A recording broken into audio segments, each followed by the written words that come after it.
happened at the conference that they were particularly appreciative of? Just raise your hand. I'd like to hear what it is. So that was finding out about how giving the rights to replicate from AD basically gives you the rights to see everything in the directory. Anybody else like to make a comment? Or yeah, Guido. Pretty amazing lunchtime talk. Oh God. That I think has impressed everyone, certainly including me. Yep. Yeah. So Guido's comment was that the lunchtime talk by Larry was pretty awesome, and I have to agree that he just blew my mind. Amazing guy. Okay. Nice, good sessions. All right, I'll go ahead and get started here. This talk is going to be a little bit different than the other ones because I'm not going to sit here and tell you how to do some specific thing with AD or Azure AD, or I'm not going to tell you how AD works or something like this. This is a little bit more future-facing and is based on work that we're doing at my company, VDS, in response to several customers who are asking us to build identity infrastructure for them. And I wanted to basically spell out some of the requirements that we're getting handed and tell you about how we're approaching the solution and make this more of a conversation because I'm really interested in what your thoughts are about what we're up to and where things that we might be missing or things that you think might be particularly useful in your environment. So my name is Gil Kirkpatrick. I'm the CTO at VDS. I've been a DS or Enterprise Mobility MVP for 15 years, I think. I was the author of Active Directory Programming, which was the first book about programming Active Directory. And I was also the founder of the DEC conferences, which I'm sure many of you have heard about by now. It's a little weird to think about. If you go back to 1995, Microsoft was nowhere in the enterprise data center. Okay, Microsoft owned the desktop, right? Windows 3.1 was everywhere. But as far as servers in the data center, that pretty much wasn't the case. I mean, you would find, and it wasn't Linux either, by the way, it was Solaris for the most part. And at the time, the buzz in the industry was, how can Microsoft ever get into the data center? Because they can't really own an enterprise. They can't control that account unless they have significant presence in the data center. And remarkably, 20 years later, 90% of all enterprises run Active Directory, which means that Windows is in 80 to 90% of all enterprise data centers, which is, if you take a step back and look at it, it's like, that's pretty impressive, really, 20 years. And a lot of that is due to Active Directory itself. Microsoft's ability to get into the data center and provide services like Exchange and SharePoint and all of that is largely due to Active Directory. It provided such a great solution to the problems of single sign-on and endpoint management that people were sort of compelled to install Active Directory. Once they installed Active Directory, everything else just became really, really easy for them. So it was a genius move, both from a technology standpoint and from a marketing standpoint to basically sell Active Directory the way it was sold. Just out of curiosity, anybody remember Banyan Networks? All right, I'll wear my Banyan sweatshirt tomorrow. So Active Directory was an amazing product, still is an amazing product. There's no question about it. It was a game changer for Microsoft and for the industry. But things have changed in 20 years. Things have changed in the last 3 years, but they've changed a lot in 20 years. Starting out with some of the larger scale industry trends, we have cloud computing, which has changed all sorts of things in the industry. Mobility is an entirely different concept than we had 20 years ago. The idea that people would actually be wandering around with tablets and phones and even laptops was kind of a foreign concept at the time. And this notion of disintermediation. So that's a fancy word for self-service. So the idea is you take the middleman out, the middleman being the IT admin. So with the advent of public-facing consumer-oriented cloud services, people have become very comfortable with doing their own IT. people go down to the store and buy an iPad and they don't think twice about setting it up and hooking it up to Dropbox. And now they can share files with their friends, right? That used to be something that only an experienced IT admin could do. So end users are now quite comfortable doing lots of IT tasks, and the IT department is quite happy to let end users do that, provided they can do it under some level of control. So that's the notion of disintermediation. Along with those three big trends, there are a lot of new use cases for IAM. So IAM started out when Active Directory first shipped as, I want to log into my workstation and get access to files and maybe an application or something like that, and do that with single sign-on. Now we've got web authentication scenarios, mobile use cases, the idea of registering a mobile device and authenticating with that, customer-facing identity and access management, getting single sign-on to cloud applications, user self-service, governance, all of these things are new use cases for identity and access management, which did not exist when Active Directory came out and when it was designed. Then there's a whole third category of huge changes in the industry, and this has to do with the way we actually build software. The advent of cloud computing has totally reworked the way we design software services. And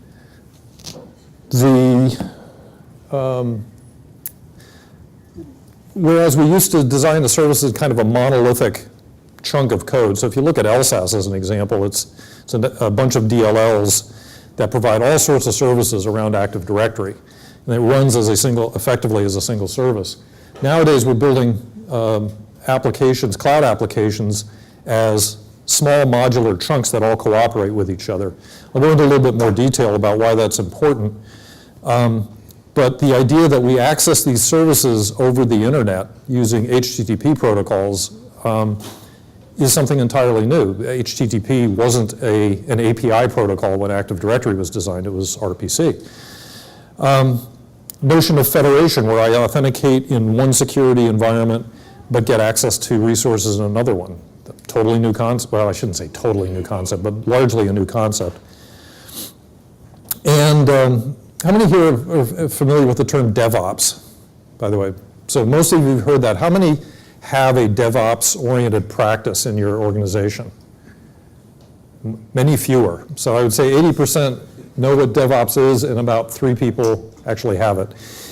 So this idea is to reduce the time scale from software development to deployment, where we actually collapse a lot of the work that developers do with what used to be traditionally operations. So developers become responsible for deploying their software into a production environment. That basically, it requires the use of a different set of tools by the developers, but it really shortens up the development and deployment process. You don't go through this whole separate phase of developing software and then turning it over to IT to see when IT will get around to actually installing it. So there have been lots and lots of changes since Active Directory was first architected, and the gist of this talk is going to be, well, let's assume that we continue to have enterprise identity. What should an enterprise identity system look like if it doesn't look like Active Directory? And my thinking is that we can look at what made Active Directory good and what things did Active Directory not do so good, and use that as guidance for what the next generation Active Directory might look like. So cloud companies give us an idea of what super efficient IT operations can look like. It used to be that you might figure an admin could manage, I don't know, 3, 5, 10 servers, something like that, in sort of a classical legacy-oriented data center. In a cloud environment, a single person might manage 1,000 servers. So several orders of magnitude difference in efficiency as far as people to machines. And the cloud is if you look at all the cloud technology and you go to a new cloud data center, it's all bright and shiny and pretty impressive. But our on-prem systems look maybe a little less than that. And our approach right now our approach to cloud services is basically to stick a bridge in between those two things. Now, the software architect in me looks at that and says that just looks really kind of miserable. That doesn't look like a solution to me. So what we have today really is sort of legacy servers running legacy software with legacy architecture, communicating through some sort of a pipe to the bright, shiny future that's all cloud. Now, the customers that we're working with don't actually like that approach. They want to modernize their data centers and basically put cloud platform software in their own data centers and run that the way Microsoft runs Azure, the way Amazon runs AWS, and create a bridge between those. And that's their approach. And I'll talk about why they're approaching it that way and what we're doing to accommodate that. But the idea of having old crappy data centers connected up to bright shiny ones that somebody else actually runs for you didn't really make sense to them, because they have requirements to run their own data centers and run their software in those data centers. So why shouldn't they take advantage of all of the new software and operations technology and get the benefits of that, get the scalability and performance? So they're looking at environments that look more like this, where, let me see, I've got a laser here, I think. Does that work? No, not on the screen. So corporate data centers running some sort of cloud software like Azure Stack. They consume services that are running in Amazon and Microsoft. I want to talk about this multi-cloud kind of setup, because this is also one of the requirements that we're dealing with. And they also outsource to local colo data centers that are running cloud software as well. So it might be OpenStack or vCloud Air or something like that. They use that maybe for running certain particular applications that they're happy to turn management over to somebody else to, or certain applications that they need to burst out, but they can't afford to put it in the public cloud. It needs to be in something that's dedicated. Part of the story is also related to latency. So the idea that they want the applications and, by the way, the identity services close together, running near where the bulk of their users are. So this has some bearing on how they consume identity services on-prem. So given, yeah. Oh, I have a laser too. It just doesn't really do much on the screen. Well, can you see that? No, not really. No, I can't even. No. Sorry. So given that notion, given the idea that you want to, that your idea of hybrid cloud is not legacy data center connected up to modern cloud, but it's actually modern cloud running in your data center, modern cloud running in a managed data center, and modern cloud running in a public data center. If you've got that in your mind as what a hybrid cloud really looks like, let's start talking about what a hybrid cloud identity service would look like. So what can we learn from Active Directory? So I put the top items on my list here. There are actually quite a few more, both on the good and the bad side, but I think this will keep us busy for a little while.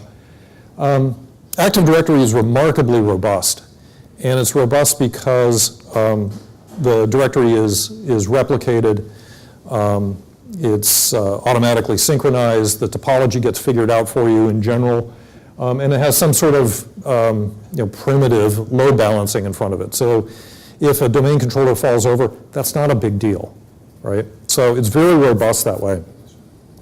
I think the thing that made Active Directory the most popular identity system ever was its integrated single sign-on. The fact that you could just sort of log in and get access to all the stuff without having to log in again.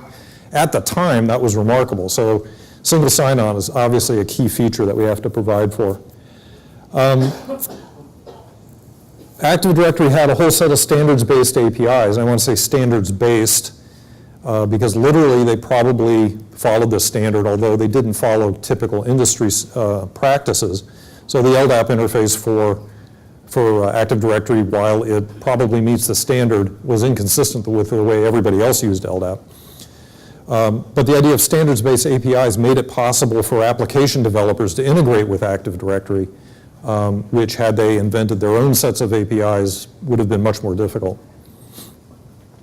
Active Directory has this idea of interdomain trust, so you can have multiple domains that all trust each other. I'll talk a little bit more about how that sort of fits into the modern environment. And there's a whole raft of other things that Active Directory did really, really well. But these are the main ones I want to talk about today. Now on the bad side, Active Directory was entirely platform dependent, so it would only run on Windows and, generally speaking, would only support Windows devices. How many people here have integrated Linux machines with Active Directory? Quite a few. Did you use a third-party product, or did you just sort of make it work with Winbind or something like that? Quest. Until Dell took over. I'm sorry? Until Dell took over, and Yeah. Yeah, then not so much. Oh, if you're going out for beers tonight, we've got lots of stories about Quest and Dell. So that wasn't so good. And so it worked out well for Microsoft because it drove Windows adoption in the data center. For the customer, it may be less convenient. The software architecture is what we call in the business crufty, meaning it's accumulated lots of little bits of dirt and dust and old lollipops and pennies and bits of chewing gum that make it much more difficult to maintain and upgrade and add new features to. It's completely not at all web or mobile friendly because those weren't a thing then, so why would it be? The Active Directory data model, which is based on the X500 data model, is relatively flexible, but it's flexible only in the sense that you get a hierarchy. Or you can have an expanding hierarchy of stuff. You can't really do, say, modern graph type data models very easily. One of my favorite dings against Active Directory is the fact that it just does not do M&A scenarios very well. So I remember, I don't know, maybe 4 or 5 successive DEC conferences where the top requested feature was prune and graft. The idea that I can get another company and somehow bolt it into my existing Active Directory without having to go through this nightmare of a migration scenario. It's actually excellent, but it doesn't do that. It's perfect for consulting. Guido's comment is that that's actually pretty good because it keeps most of us in business. I mean, that's true. Quest wouldn't be where it is today without the migration problem, I'm sure. And then finally, the access control model, while it's fairly fine-grained in Active Directory, if you look at what you can express with an ACL, it's fairly detailed, right? If you work really hard, you can get it down to the attribute level.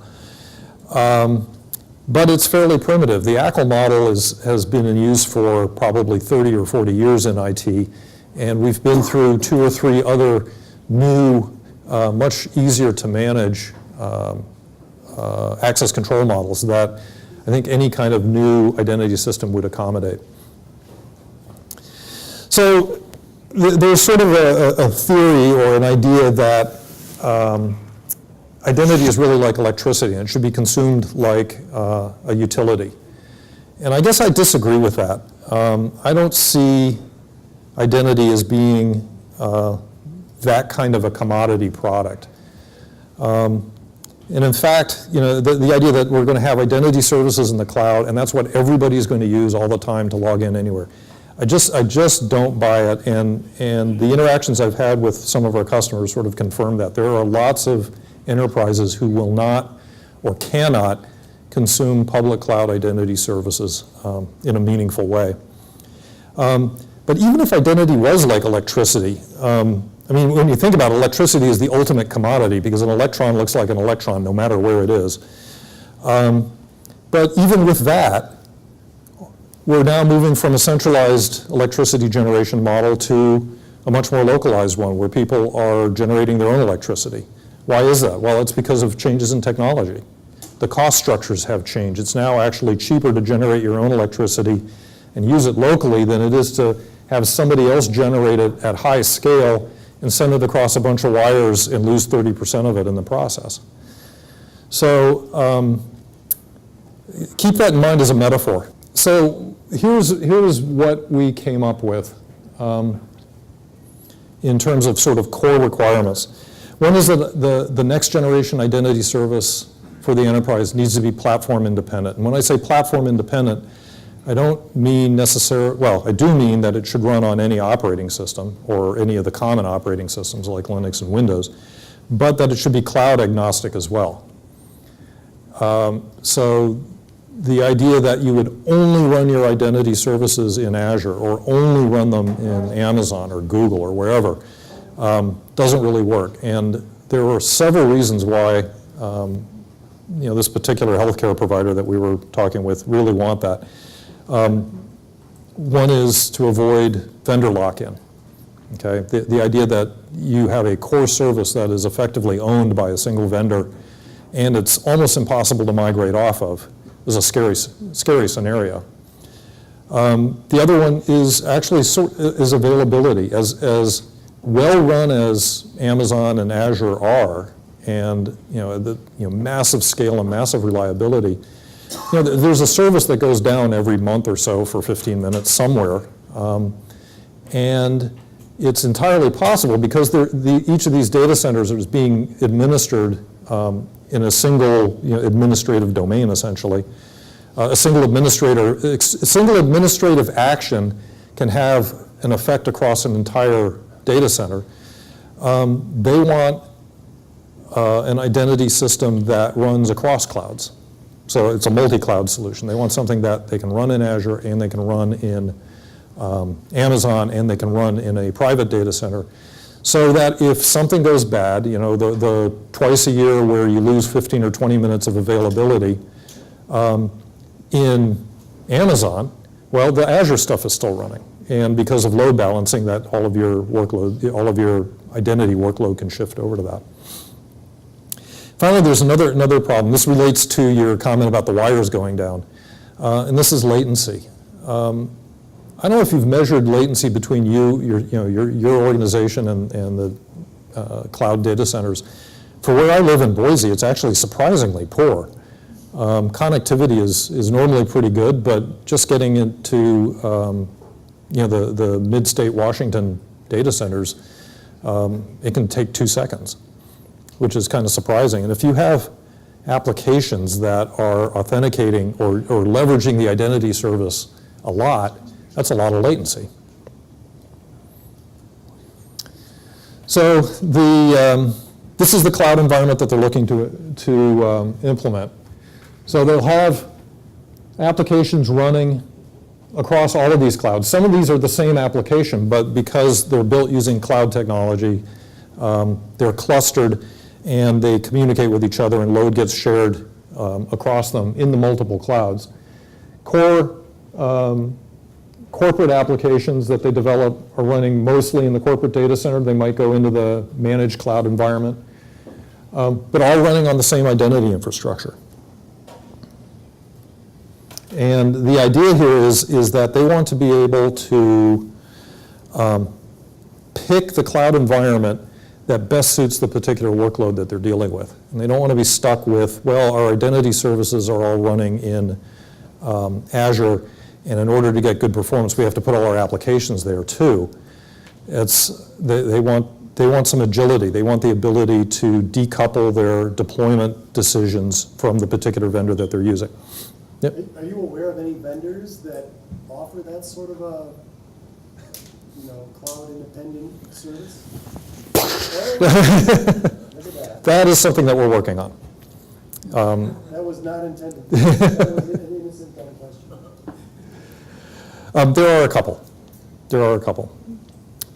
Okay, so let me stop for a second, and I want to understand how this scenario that I've just covered, this sort of multi-cloud, vendor-independent approach to identity services, how that resonates with you.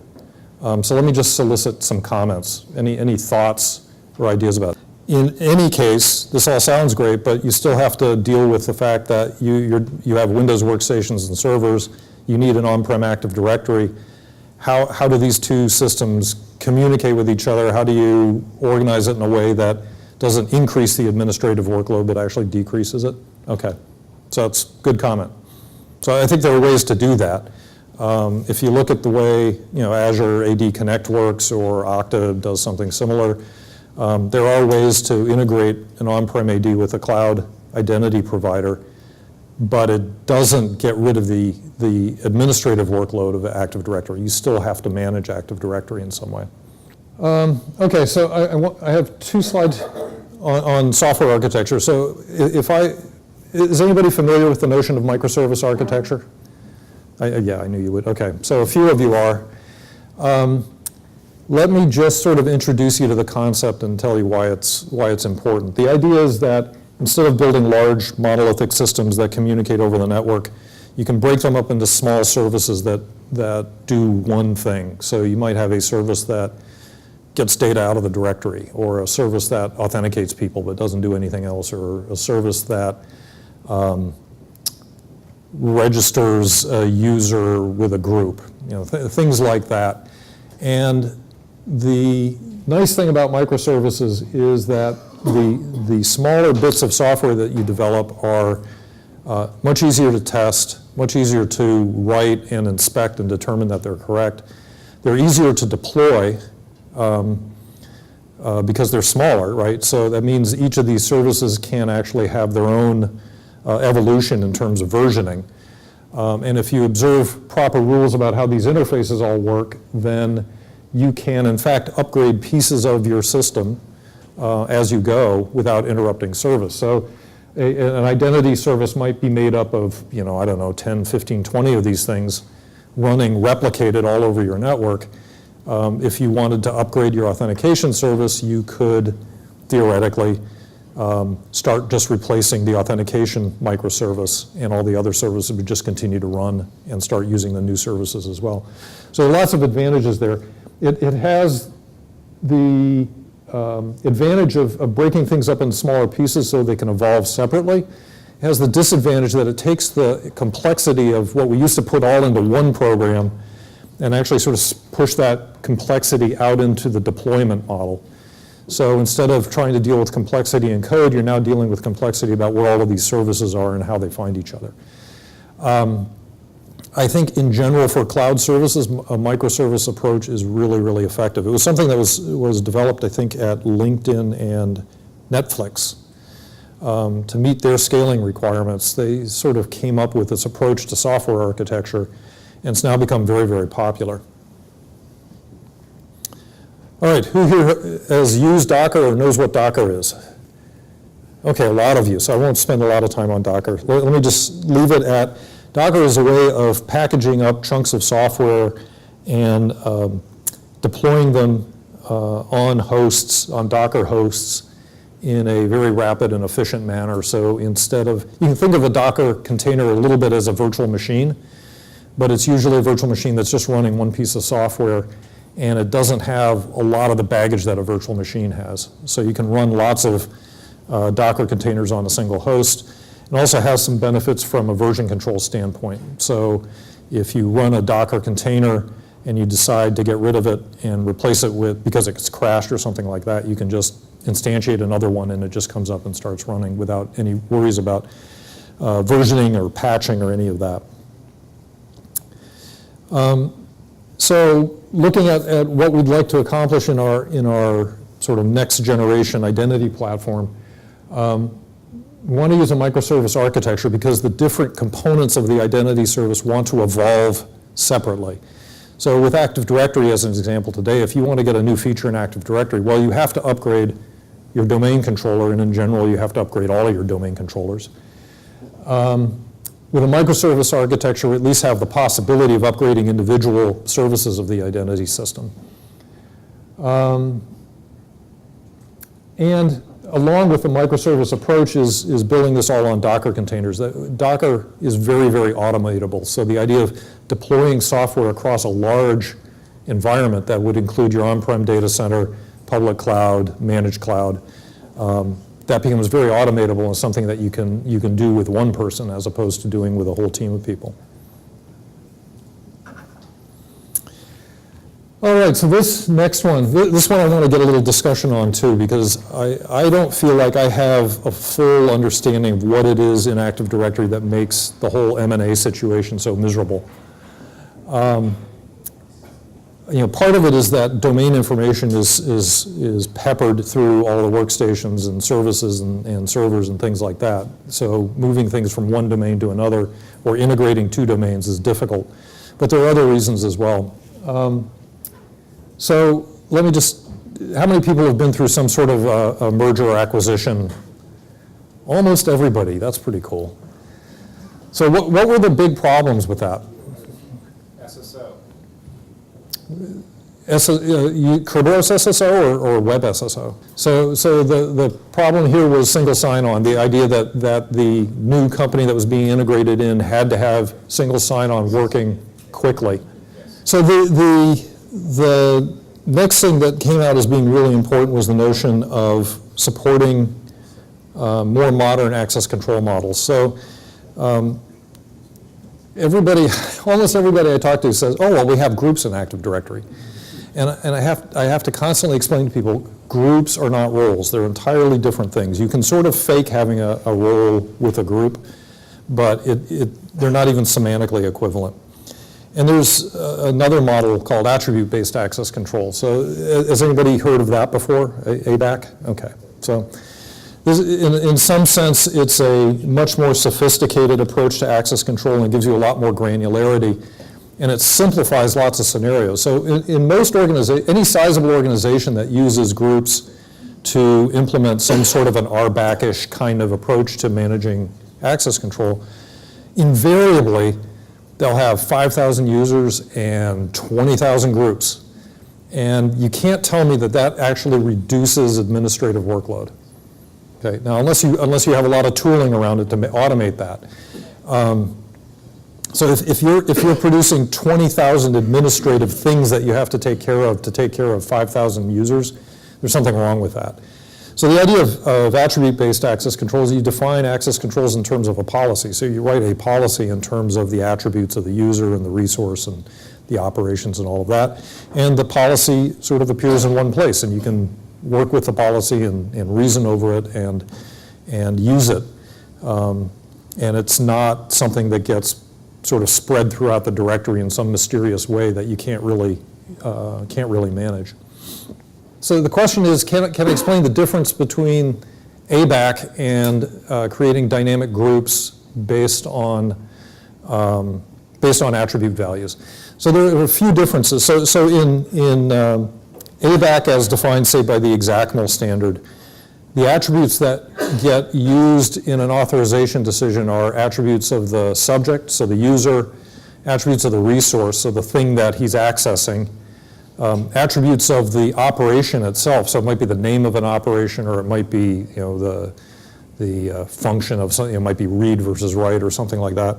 And then also contextual attributes like what's the time of day, where did he authenticate from, what is the device state, are we in lockdown because we're running financials, that sort of thing. That's all state information that can be incorporated into the decision. And in the ABAC model, when an operation is about to be performed, the very last thing that happens is a query to an authorization service to say, can I do this or not, based on the policies that are in effect.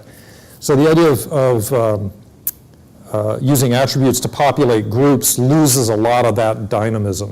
What you get is basically just the first part of that. You get authorization decisions based on the attributes of a user, but you don't get authorization decisions based on the attributes of a user or the resource or the operation or the context. So that's the main difference. And there's also sort of liveliness of group population. If you have a massive number of groups and they get updated every 3 or 4 hours, something like that, the idea of doing something very dynamic, you kind of lose that. You just can't do that with that kind of latency. Did that answer your question? Okay, sure. And finally, an authorization service. This is something that Active Directory doesn't do really at all. Doesn't support applications doing access control. So you'd like to be able to express access control policies in your identity service and have that apply to the identity service and the directory and all of that, and also apply to your applications. There's no reason why they should be entirely separate. And you can kind of do that in Active Directory in that applications can query the directory to check for a group membership, but that's about it. So in a modern identity system, I believe that you need a dynamic access control system that supports the ABAC model and can incorporate application policies as well. So you can write authorization policies that don't just talk about the directory, but talk about application functions. Okay, I think this is my last one here, and I have one more after that. The enterprise identity system needs to be I call this multi-cohort because that's a word I read the other day and I thought it was just pretty cool to use in this situation. But the idea is that it should support multiple tenants or multiple domains where a typical organization will have employees and contractors and customers and partners and test systems.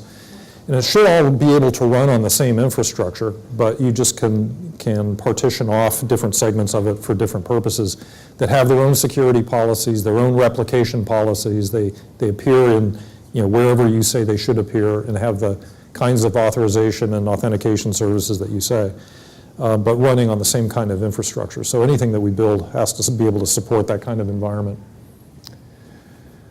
And finally, flexible data model, X500 is, as I said, so 1980s. We really can do better than that. Some of the NoSQL databases that are available today have very, very flexible dynamic graph data models. And I think that, identity data is very relationship oriented. It's not just, here's a user with a bunch of attributes. It's that user is part of this group. He has these privileges. He uses this application. He works on this team. He has contacts over here, that sort of thing. The hierarchical data model doesn't support that, but the graph data model really does. So we're looking at the graph data model as the approach. And this is what Microsoft has done in Azure AD as well. And the big question we've got is, do you want that to be defined by a schema or not? So the schema has constantly been a headache in Active Directory. It really shouldn't be. We have an X500 directory as a product, and you can just change the schema and then change it back if you want. And it all works. X500 defined that process pretty well. Active Directory makes schema changes more or less permanent, and that has caused endless heartache for customers because they go through this whole schema review board process before they implement a schema change, and they have to think about it for 3 months and all of that. It was one of the most remarkable experiences I had sitting down with our directory server and just changing a schema, and it worked. And then I changed it back, and it kept working. It's sort of mind-blowing. So the question I've got is, should we have a schema at all? Modern cloud databases, many of them don't require a schema. It's up to the application to figure out what to stick in the directory and what information it's going to pull out. So the software dev types amongst you, Joe, I'm looking at you. What are your thoughts about schema versus schemaless for identity? Yeah, so what Joe just said actually is exactly the answer I came up with too, which was, so we must be right. The idea of a schema is basically provides a guarantee to all the applications as to what kind of data they're going to get out of the directory, and that means that that's a load off of the application. The application doesn't actually have to inspect the data that it gets to see if all the bits of information it needs are actually there. Whereas if you have a schemaless environment, you actually get a bunch of attributes, but you don't know which attributes you got, and you have to check to see if the ones you need are actually there. And what do you do if the last name isn't there? Well, you have to do something special. So it leaves it up to the application to sort out, and that's problematic. And the idea of having a bag of extra stuff that you can add on to, but certain parts are guaranteed, I think is definitely the right approach. All right, I'm going to skip to the end here. I was going to talk a little bit about integrated workflow, but that can be for later. So conclusions. So the scenarios that we're working with some of our customers are very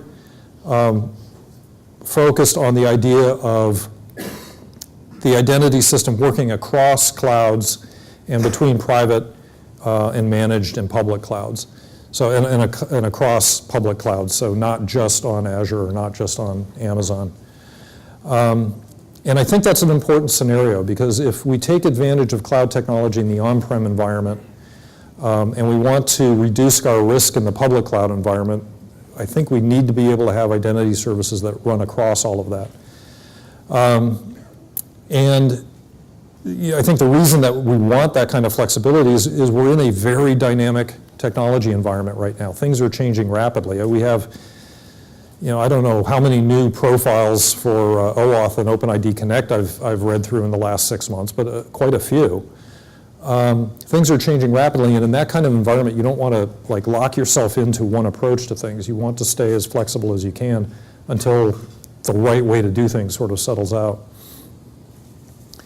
And then in public cloud, as convenient as it is, may or may not in fact be cost effective for the particular workloads that you're dealing with, and often don't provide the latency that your applications or your users are going to need.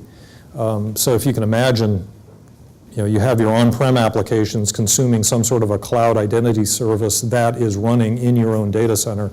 That's going to run a whole lot more effectively than if it's consuming identity services from somewhere out in the cloud, in the public cloud. All right, thank you very much. I don't want to wait any longer before we run off and get beer. Maytel, what is the... Oh, Mickey. Oh, Mickey, you've got things to say.